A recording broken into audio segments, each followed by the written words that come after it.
Hi hello ಎಲ್ಲರಿಗೂ ನಮಸ್ಕಾರ. ಲತಾಶ್ರೀ ಪಾಕಶಾಲೆ ಲಾಗ್ಗೆ ಸ್ವಾಗತ.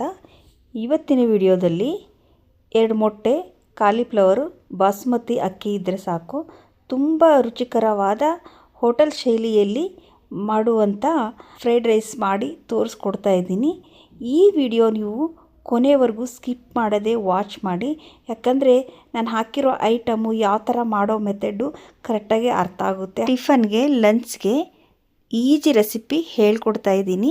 ಯಾರೆಲ್ಲ ಹೊಸದಾಗಿ ನೋಡ್ತಾ ಇದ್ದೀರಾ ಸಬ್ಸ್ಕ್ರೈಬ್ ಮಾಡ್ಕೊಂಡು ಸಪೋರ್ಟ್ ಮಾಡಿ. ಒಂದು ಕಡಾಯಿ ಇಟ್ಟಿದ್ದೀನಿ. ಕಡಾಯಿಯಲ್ಲಿ 2 ಟೇಬಲ್ ಸ್ಪೂನು ಆಯಿಲ್ ಹಾಕಿದ್ದೀನಿ. ಇದಕ್ಕೆ ರೈಸ್ ಬೇಕಾಗುತ್ತೆ, ಹಾಗಾಗಿ ಮುಂಚೆನೆ ರೈಸ್ ರೆಡಿ ಮಾಡಿ ಇಟ್ಟಿದ್ದೀನಿ. ಉದುರುದ್ರಾಗಿ ಈ ಥರ ರೆಡಿ ಮಾಡ್ಕೋಬೇಕು. 1 ಈರುಳ್ಳಿ, 1 ಹಸಿಮೆಣಸಿನ್ಕಾಯಿ ಹೆಚ್ಚಿರೋದು ಸೇರಿಸ್ಕೊಳ್ತಾ ಇದ್ದೀನಿ. ಎಣ್ಣೆ ಬಿಸಿ ಆಗಿದೆ. ಕರಿಬೇವು ಸೊಪ್ಪು ಹಾಕೊಂಡಿದ್ದೀನಿ. ಎಣ್ಣೆನಲ್ಲಿ ಸ್ವಲ್ಪ ಫ್ರೈ ಮಾಡ್ಕೊಳ್ಳೋಣ. 1 ಸ್ಪೂನು ಬೆಳ್ಳುಳ್ಳಿ ಶುಂಠಿ ಪೇಸ್ಟ್ ಹಾಕೊಳ್ತಾ ಇದ್ದೀನಿ. ಎಣ್ಣೆನಲ್ಲಿ ಸ್ವಲ್ಪ ಫ್ರೈ ಆಗಲಿ, ಚೆನ್ನಾಗಿ ಫ್ರೈ ಆಗಿರೋ ಅರೋಮಾ ಬರುತ್ತೆ, ಆಗ ಆಗಿದೆ ಅಂತ ಹೇಳಿ. ಬೆಳ್ಳುಳ್ಳಿ ಶುಂಠಿ ಚೆನ್ನಾಗಿ ಫ್ರೈ ಆಗಿದೆ ಎಣ್ಣೆನಲ್ಲಿ. ಅರ್ಧ ಸ್ಪೂನು ಅಚ್ಚ ಖಾರದ ಪುಡಿ, ಅರ್ಧ ಸ್ಪೂನು ಧನಿಯಾ ಪುಡಿ ಸೇರಿಸ್ಕೊಳ್ತಾ ಇದ್ದೀನಿ. 2 ಚಿಟಿಕೆ ಅಷ್ಟು ಅರಿಶಿನ, 1/4 spoon pepper powder, 1/4 spoon jeera powder. ಎಲ್ಲವೂ ಎಣ್ಣೆಯಲ್ಲಿ ಫ್ರೈ ಮಾಡ್ಕೊಳ್ಳೋಣ. ಸ್ವಲ್ಪ ಮಸಾಲೆ ಎಲ್ಲ ಹದವಾಗಿ ಎಣ್ಣೆಯಲ್ಲಿ ಫ್ರೈ ಆಗಿದೆ. ಈಗ ಟೊಮೊಟೊ ಸೇರಿಸ್ಕೊಳ್ತಾ ಇದ್ದೀನಿ. 1 ಟೊಮೊಟೊ, 1 ಹಸಿಮೆಣಸಿನ್ಕಾಯಿ ಪೇಸ್ಟ್ ಮಾಡಿರೋದು ಇದು ಸೇರಿಸ್ಕೊಳ್ತಾ ಇದ್ದೀನಿ.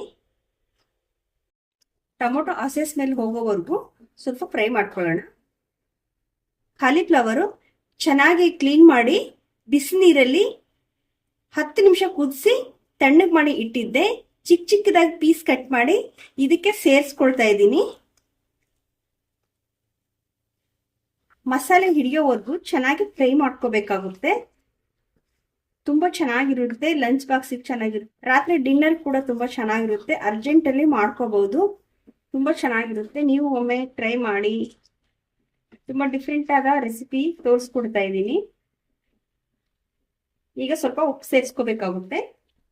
ರುಚಿಗೆ ತಕ್ಕಷ್ಟು ಉಪ್ಪು ಸೇರಿಸ್ಕೊಳ್ತಾ ಇದ್ದೀನಿ. ಯಾಕಂದ್ರೆ ಕಾಲಿಫ್ಲವರ್ ಅಲ್ಲಿ ಮುಂಚೆನೆ ಉಪ್ಪು ಹಾಕಿ ಬೇಯಿಸಿ ಇಟ್ಟಿರೋದು, ಹಾಗಾಗಿ ಸ್ವಲ್ಪ ಉಪ್ಪು ನೋಡ್ಕೊಂಡು ಹಾಕೋಬೇಕಾಗುತ್ತೆ. ತುಂಬಾ ಈಜಿ ರೆಸಿಪಿ, ತುಂಬಾ ಸಿಂಪಲ್ ಆಗಿ ಬೇಗನೆ ಮಾಡ್ಕೋಬಹುದು. ತುಂಬಾ ಟೇಸ್ಟಿಯಾದ ರೆಸಿಪಿ ತೋರಿಸ್ಕೊಡ್ತಾ ಇದ್ದೀನಿ.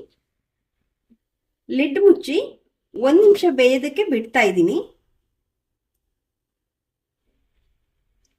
ಅರ್ಧ ಸ್ಪೂನ್ ಗರಂ ಮಸಾಲೆ ಸೇರಿಸ್ಕೊಳ್ತಾ ಇದ್ದೀನಿ.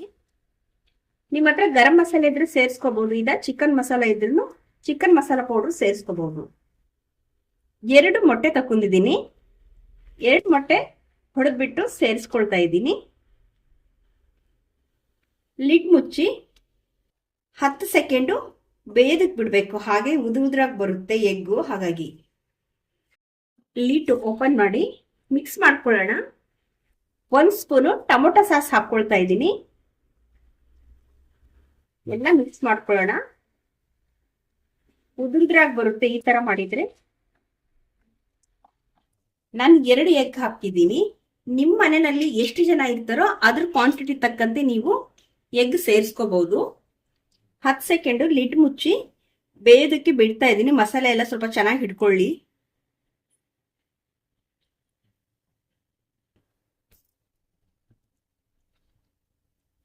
ಈಗ ಲಿಡ್ ಓಪನ್ ಮಾಡ್ತಾ ಇದ್ದೀನಿ. ಚೆನ್ನಾಗಿ ಬೆಂದಿದೆ, ನೋಡ್ತಾ ಇರ್ಬೋದು. ಎಣ್ಣೆ ಎಲ್ಲ ಬಿಡ್ತಾ ಇದೆ. ಈಗ ರೈಸ್ ಸೇರಿಸ್ಕೋಬೇಕಾಗುತ್ತೆ.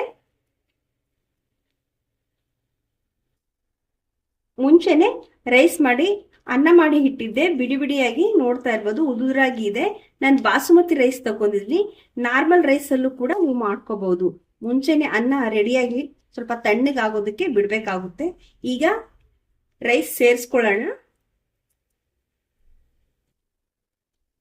ತುಂಬಾ ಚೆನ್ನಾಗಿ ಉದುರಾಗಿ ಬಂದಿದೆ ನೋಡಿ. ಈ ತರನೇ ಉದುರಾಗಿದ್ರೆ ಎಗ್ ಫ್ರೈಡ್ ರೈಸ್ ತುಂಬಾ ಚೆನ್ನಾಗಿರುತ್ತೆ. ಕೊತ್ತಂಬರಿ ಸೊಪ್ಪು, ಪುದೀನ ಸೊಪ್ಪು, ನಿಂಬೆ ರಸ ಸೇರಿಸಿ ಮಿಕ್ಸ್ ಮಾಡ್ಕೋಬೇಕಾಗುತ್ತೆ. ಚೆನ್ನಾಗಿ ಮಿಕ್ಸ್ ಮಾಡ್ಕೊಳ್ಳೋಣ. ಬಾಸುಮತಿ ರೈಸ್ ಆಗಿರೋದ್ರಿಂದ ನಿಧಾನಕ್ಕೆ ಸ್ವಲ್ಪ ಮಿಕ್ಸ್ ಮಾಡ್ಕೋಬೇಕಾಗುತ್ತೆ. ನೋಡಿ ನೋಡ್ತಾ ಇರ್ಬೋದು, ತುಂಬಾ ಚೆನ್ನಾಗಿ ಬಂದಿದೆ. ಹೋಟೆಲ್ ಅಲ್ಲಿ ಯಾವ ರೀತಿ ಬರುತ್ತೋ ಅದೇ ಸ್ಟ್ರಕ್ಚರ್ ಬರ್ತಾ ಇದೆ. ಒಮ್ಮೆ ಟ್ರೈ ಮಾಡಿ, ನಿಮ್ಗೂ ಕೂಡ ಇಷ್ಟ ಆಗುತ್ತೆ. ತುಂಬಾ ಡಿಫ್ರೆಂಟ್ ಆದ ರೆಸಿಪಿ ನಾನು ತೋರಿಸ್ಕೊಡ್ತಾ ಇದ್ದೀನಿ. ಕಡಿಮೆ ಫ್ಲೇಮ್ ಅಲ್ಲಿ ಸ್ವಲ್ಪ ಲಿಡ್ ಮುಚ್ಚಿ ಬಿಡ್ಬೇಕಾಗುತ್ತೆ 1-2 ನಿಮಿಷ. ತುಂಬಾ ರುಚಿಕರವಾದ ರೆಸಿಪಿ ತೋರಿಸ್ಕೊಟ್ಟಿದ್ದೀನಿ ಇವತ್ತಿನ ವಿಡಿಯೋದಲ್ಲಿ. ಈ ವಿಡಿಯೋ ನಿಮಗೆ ಇಷ್ಟ ಆದರೆ ಲೈಕ್ ಮಾಡಿ, ಶೇರ್ ಮಾಡಿ, ಕಾಮೆಂಟ್ ಮಾಡಿ. ಮತ್ತೆ ಹೊಸ ಹೊಸ ರೆಸಿಪಿ ಬೇಕು ಅಂತ ಅಂದರೆ ಲತಾಶ್ರೀ ಪಾಕಶಾಲೆ ವಿಲಾಗನ್ನು ಸಬ್ಸ್ಕ್ರೈಬ್ ಮಾಡ್ಕೊಳ್ಳಿ. ಇಷ್ಟವತ್ತು ಈ ವಿಡಿಯೋ ನೋಡಿದ್ದಕ್ಕೆ ಎಲ್ಲರಿಗೂ ಥ್ಯಾಂಕ್ಸ್.